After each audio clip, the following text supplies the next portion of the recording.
Hello, my name is Hannah Omis, and this is a presentation about the social, moral, and emotional development of middle childhood.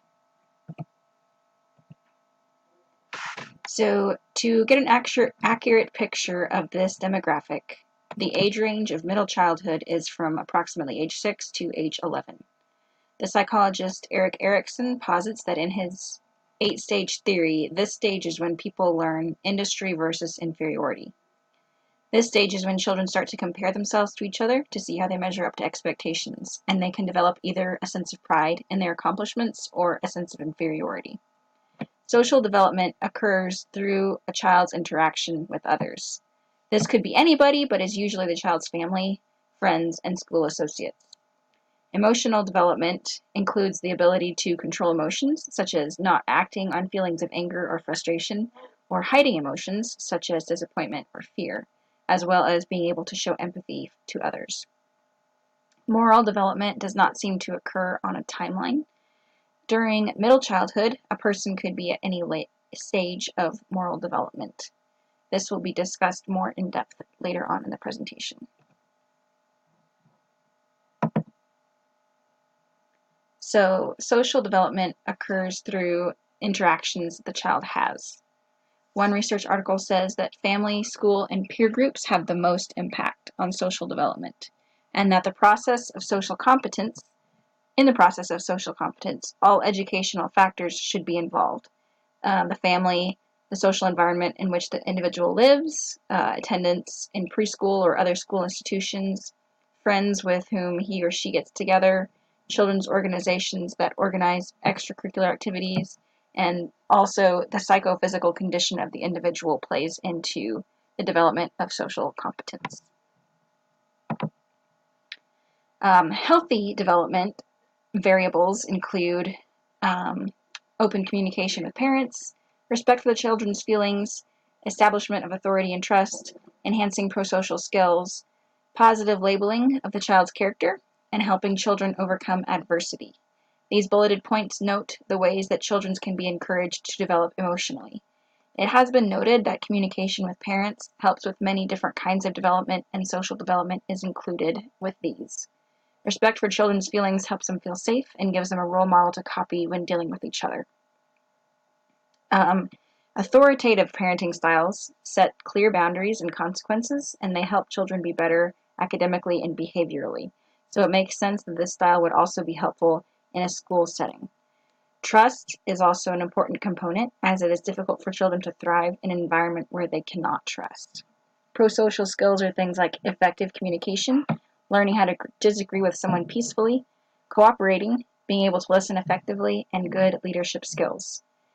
Children often fulfill expectations that we place on them, therefore it is important to see the positive qualities in them and to call it to their attention. So this lets them know that they have good qualities and that others know they have good qualities.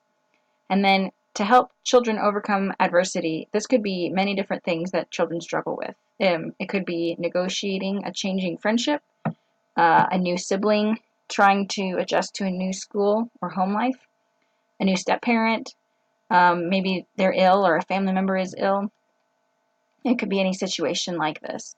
So patience is very important on occasions like these. So at this point of middle childhood, children are making many connections mentally in regard to emotions. As mentioned before, children in this stage are more successful at emotional control and regulation. They are also learning the social rules to emotion, such as how much emotion can be displayed appropriately, where the emotion can be displayed appropriately, and if there are gender rules connected with the display of these emotions, and so on. This middle childhood stage is also the stage where children start to develop empathy. These skills are critical because they help the children understand the emotions and emotional reasonings of others. So peer relationships are very important to children during this stage. And being able to understand their friends' emotions helps them form more intimate, close relationships with their peers. This is an important foundation, especially considering the stage of intimacy versus isolation that Erik Erikson theorizes about during the young adult stage, which happens later in life. Moral development occurs throughout the lifespan. One of the more influential theorists regarding moral development is Jean Piaget. According to Piaget, the heteronomous morality stage is between the ages of 4 and 7, and that between the ages of 7 and 10, children start to develop aspects of autonomous morality. After 10 years old, moral reasoning most closely resembles full autonomous morality. This is Kohlberg's stages of moral development. So Kohlberg developed a theory in which there are 6 stages. These stages are not connected to an age. He says that moral development occurs in anyone when the person comes into contact with other people who have a higher level of moral development. Through the interaction with these people, the person can see alternative perspectives. This perspective can cause a crisis, and then growth can come from that crisis.